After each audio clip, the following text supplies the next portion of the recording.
Collaboration is the only way to solve really big problems in an organization.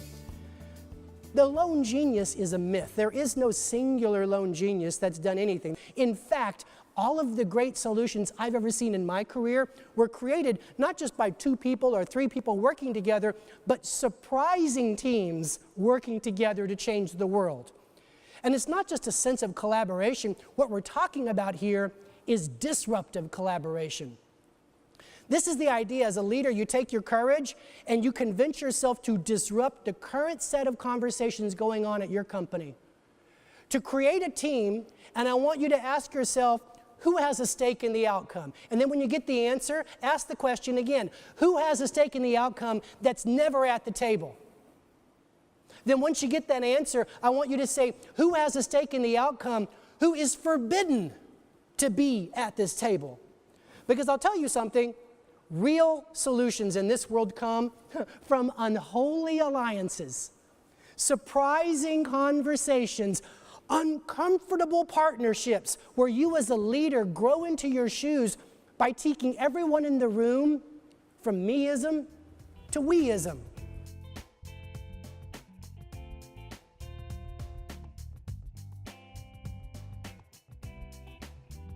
Here's a study, and I love this study because this will solve a key problem in your life, meetings. Meetings are the root canals of corporate careers. They're horrible. They're an hour, they're 2 hours long, and what do they usually end with? Well, that was great. Let's have another meeting in 2 more weeks and do this again, right? That's the result of the average meeting. At Deeper Media, we study this. Here's what we learned.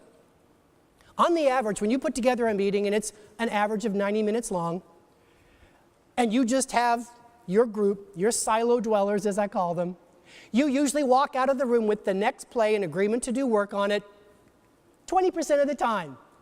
The other 80% of the time, it's an excruciating process that leads to another meeting, or as I like to call it, half a root canal, okay? What our research says in 186 use cases is that when you bring a second perspective into the room, sales plus marketing, you increase your chance by 50% that you walk out of the room with the next play. Because people with different perspectives, they have a different story they tell themselves about what works. They have a different set of constraints about what will never work. They have a different set of best practices. And let me tell you something, you and your company don't become obsolete. You don't get disrupted because of what you're thinking is out of fashion. You get upended because the constraints that you're living under change. Now you can do it. All the best practices you've lived on don't work anymore because we moved to the cloud. Everything changes, and as you increase perspectives, you increase the speed at which you solve problems. We found in the research that when you bring in a third perspective, say sales, marketing, and operations, it goes up 100%. Now, instead of walking out of the room 20% of the time with the solution, it's 40% now. But here's the idea. It's like the Beatles. The number is 4. You got to have Ringo. Got to have Ringo.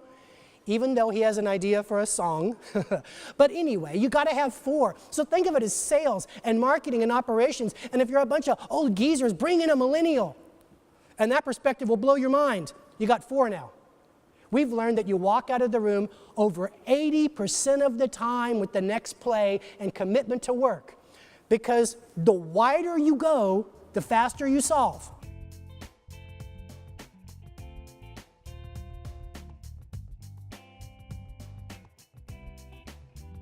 When people are alone, they are frightened in the face of adversity.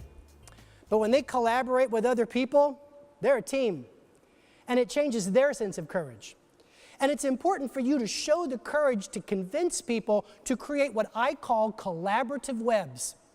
Not just meetings in the silo where you compare notes and patch the status quo and preserve the way things are. I mean collaborative webs that go widely across the enterprise, talking to the land of no, engaging with the world of slow, doing deals with competimates.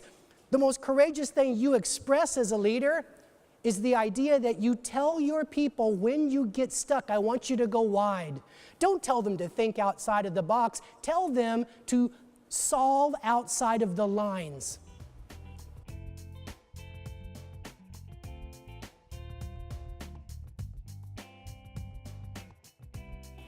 Now, when people talk to me, they say, so what you're saying is break down the silos, and I got to take a second. I was talking to Rachel about this, last night.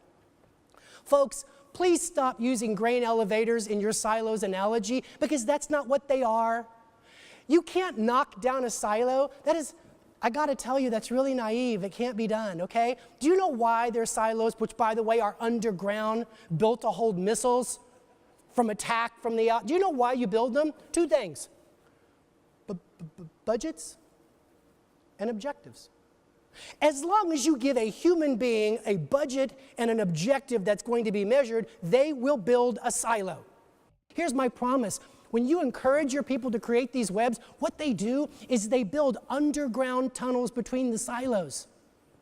When I see truly remarkable organizations today in 2017, and I've studied many of them, Salesforce is a good one, Tesla is a good one, Wegmans is a good one, SAS Institute is a good one. This is what they figured out. One problem at a time, courageous leaders have fostered disruptive, collaborative webs, and they've connected the groups together and created an organization driven around a common shared vision.